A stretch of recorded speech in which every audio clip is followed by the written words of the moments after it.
Porn is a problem. Porn is a huge problem.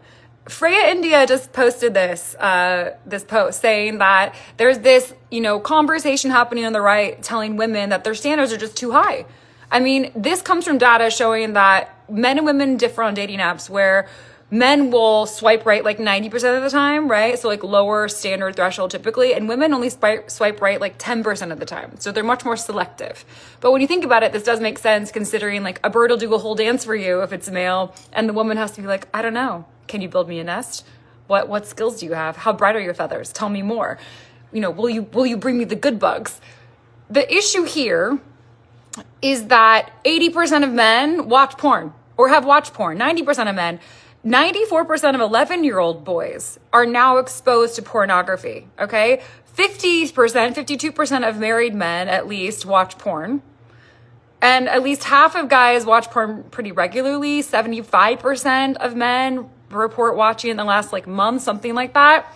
So if you're like me and you're dating and you're single, and you want a nice guy that doesn't have issues, that isn't looking at other women. Frankly, honestly, here's a hot take. Are you ready? I think that men watching porn is kind of gay. You're watching another man have sex with a woman, and it's not you.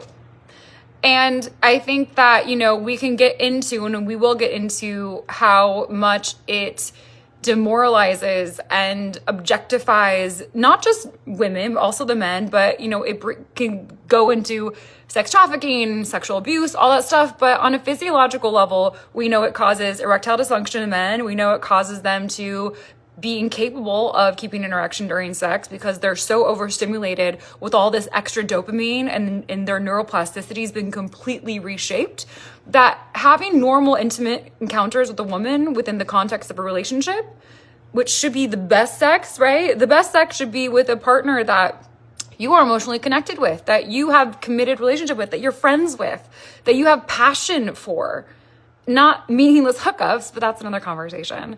But men are literally rendering themselves impotent and incapable of having sex because they're so addicted to the pornography and the constant stream of new bodies, new experiences, right? So it's made dating for women very difficult because, as I've said before, I can tell within the first few minutes of a date now at this point, this is how scary it's gotten, whether a guy watches porn or not. I had certain guy just reached over across, the first date, by the way, there was no second date, reach over and choke my throat or put his hands on my throat. That's not normal. That's not normal. And it shouldn't be. So we're not being too picky. We just don't want porn addicts.